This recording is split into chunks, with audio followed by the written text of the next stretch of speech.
As Kevin Kelly said in his article, Becoming Screen Literate, we are headed to screen ubiquity. In other words, he is making us aware that right before our eyes, the paper is becoming the computer and the pens and pencils are becoming keys. Everything is appearing on the screen and there is absolutely no escape. Kelly calls this movement distribution and display technology.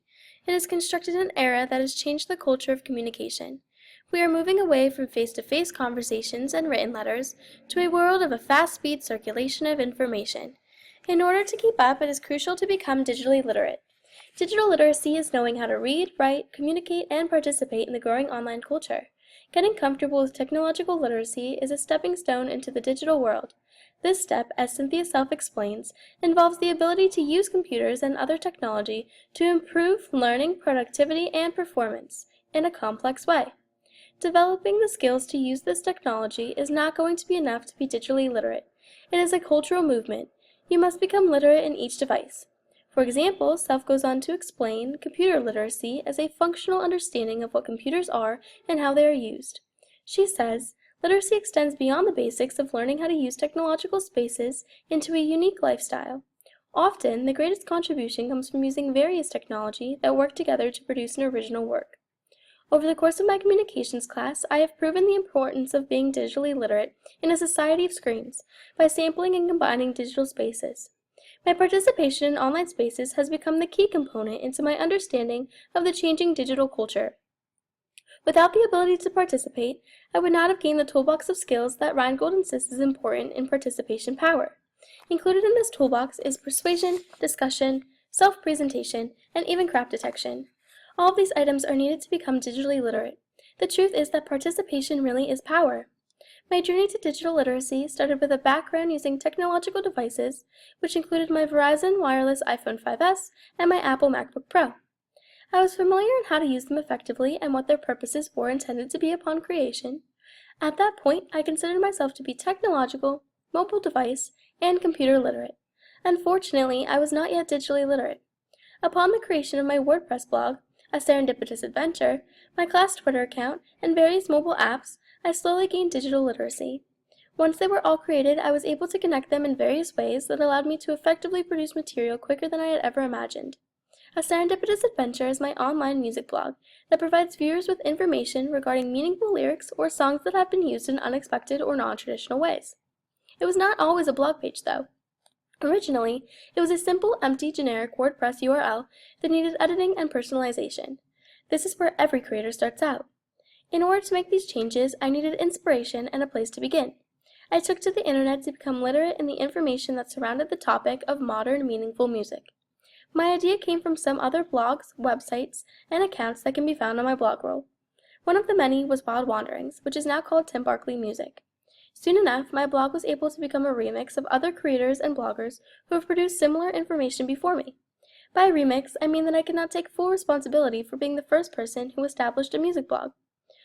All of these other accounts have contributed to the discussion before me. I have compiled what I believe to be the most effective pieces of other websites with the same intention and recreated them to put on my blog. Kirby Ferguson provides an in-depth explanation for how this works within the movie and music industries in his 4-part video series, Everything is a Remix. Reusing popular topics to create a conversation of your own is effectively participating. To get even more information on my topic, which is constantly being updated, I gained the literacy of Zeit, an iPhone app that updates and streams related articles. Some of the filters that I used were music lyrics, meaningful music, and music news. From Zeit, I could save the articles into a bookmarking app called Pocket. My Pocket archive contained articles that I thought would be useful for writing a blog post at a later date. Knowing how to use these apps was important because it allowed for more effective blogging and staying up to date on what my readers might be interested in. Another important feature of these apps and my blog is the tags.